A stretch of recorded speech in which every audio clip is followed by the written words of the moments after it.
I didn't expect such brutal. ნამდვილად არ ველოდი ასეთ ბრუტალურ ქცევას და საკუთარი ხალხის წინააღმდეგ ქიმიური იარაღის გამოყენებას. აუცილებელია რომ ჩვენ ეს გამოვიძიოთ და ეს გამოძიება უნდა ჩაატაროს დამოუკიდებელმა საგამოძიებო კომისიამ. რით უპასუხებს ევროკავშირი ქართულ ოცნებას ქიმიური ნივთიერებით ხალხის სავარაუდო მოწამვლის საქმეზე. ევროპარლამენტარები განგაში სიგნალს რთავენ. ტევპირველთან ინტერვიუში საქართველოს საკითხზე მომხსენებელი ამბობს, რომ ეს ამბავი უსწრაფეს რეაგირებას საჭიროებს. ჩვენ ამ საკითხზე ვმუშაობთ. ვცდილობ კომუნიკაციას ჩემს იმ კოლეგებთან, ვინც სხვადასხვა პოლიტიკურ ჯგუფში პასუხისმგებელია საქართველოს ფაილზე. ჩვენ ვიმშელებთ, როგორ წამოუჭრათ ეს საკითხი. ეს ამბავი არ უნდა მიჩუმათდეს, არ უნდა მიგვავიწყდეს. მე არ მიხარია ნამდვილად, რომ ევროკავშირის წევრ დიდ ქვეყნებს არ აქვთ რეაქცია ამ ყველაფერზე. ასეთი ინფორმაციის გასაჯაროების შემდეგ კი მათ უნდა გადახედონ საკუთარ პოლიტიკას საქართველოსთან მიმართებით და სანქციები აუცილებლად უნდა დაწესდეს იმ ადამიანებზე, ვინც პასუხისმგებელია და მხილებულია საკუთარ ხალხზე ძალადობაში. 15 დეკემბერს ბრიუსელში ევროპის ქვეყნების პირველი დიპლომატები პირველად შეიკრიბებიან მას შემდეგ, რაც ქიმიური იარაღის სკანდალი გასკდა. ევროპარლამენტარები ევროკავშირის წევრ ქვეყნებს მოუწოდებენ საგანგაშო ვითარებიდან გამომდინარე საქართველოს საკითხი განხილვის დღის წესრიგში ჩასვან და ზომები მიიღონ. ტევპირველთან ინტერვიუში ევროპარლამენტარი ქშიშტოფ ბრეიზა დარწმუნებულია, რომ ოცნება საკუთარ დანაშაულს თვითონ ვერ გამოიძიებს. ამ ინფორმაციაში ნათქვამია, რომ ადამიანებს კანის წვა, სუნთქვის პრობლემები, ძლიერი ხვევა და გულის პრობლემებიც კი აღენიშნებოდათ. ეს ცრემსადენ გაზზე ნორმალური რეაქციები არ არის, ეს გაცილებით უარესია. თუ ეს ინფორმაცია სიმართლეა, ეს ნიშნავს, რომ ქართული ხალხის წინააღმდეგ ტოქსიკური იარაღი გამოიყენეს. ეს შეცდომა არ არის. ეს სერიოზული დანაშაულია და ადამიანის უფლებებისა და ევროპული ღირებულებების აშკარა დარღვევა. მე მჯერა, რომ უნდა ჩატარდეს სრული, პატიოსანი და დამოუკიდებელი გამოძიება. ყველა პასუხისმგებელი პირი უნდა დაისაჯოს. ბრიტანული მაუწყებლის სკანდალურ გამოძიებას დიდი გამოხმაურება მოყვა გაერთიანებულ სამეფოშიც. ბრიტანელი ლორდები საგარეო საქმეთა სამინისტროს პასუხს ელოდებიან.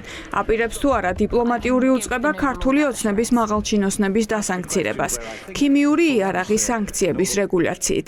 დიდ ბრიტანეთში საქართველოს ყოფილი ელჩი დარწმუნებულია, რომ ოფიციალური ლონდონი ამ ამბავზე მოკვლევას ჩაატარებს. ლორდთა პალატაში დასმული კითხვის შემდეგ თემთა პალატაშიც გაჟღერდა საქართველოს საკითხი და კონკრეტულად BBC-ს გამოძიების და ლოგიკურად ამ დროს აღმასრულებელი ხელისუფლება ვალდებულია მიიღოს ზომები და არა უბრალოდ ზეპირი კითხვა გასცეს პარლამენტის წევრებს. აქ უკვე ერთზე მეტჯერ გაჟღერდა საქართველოს საკითხი. მე მგონია, რომ ეს გამოძიება შიდა გამოკვლევას უმცირე ბრიტანეთის საგარეო უწყებაში ჩატარდება. ვინ უნდა გამოიძიოს ქართველი ხალხის წინააღმდეგ ჩადენილი სავარაუდო უმძიმესი დანაშაული? ოპოზიცია სამართლებრივ გზებს ეძებს და მტკიცებულებებს აგროვებს.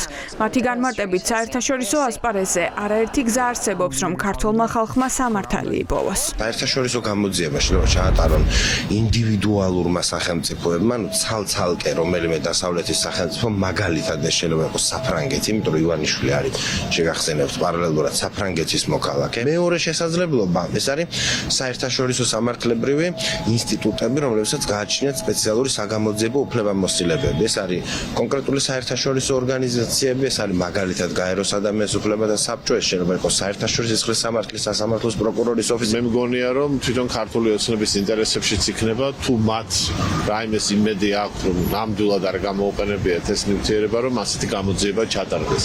თუ ამაზე ისინი უარს იტყვიან, ეს იქნება პირდაპირ მტკიცებულება და დამტკიცება იმის, რომ მათ ნამდვილად გამოიყენეს აკრძალული პრეპარატები. მოქმედებაზე გადადიან ქართველი ემიგრანტებიც. მთელი მსოფლიოს გარშემო მცხოვრებმა ქართველებმა ქიმიური იარაღის აკრძალვის ორგანიზაციას განცხადებით მიმართეს და კაცობრიობის წინააღმდეგ ჩადენილი სავარაუდო დანაშაულის საერთაშორისო გამოძიება მოითხოვეს. ისევე როგორც ეს სირიაში მოხდა, როცა ბაშარ ასადმა სირიელი ხალხის წინააღმდეგ ქიმიური იარაღის ზარინი გამოიყენა. თუ დადასტურდა, რომ ნივთიერება, რომელიც გამოიყენეს არის რაღაც საერთაშორისო კონვენციებით აკრძალული ნივთიერება, აქ სანქციებით აღარ შემოიფარგლება საერთაშორისო საზოგადოება და საუბარი გაცლებთ, რომ ძიმედ წავა და შეიძლება მივიდეს მართლა ჰააგამდე და ტრიბუნალამდე.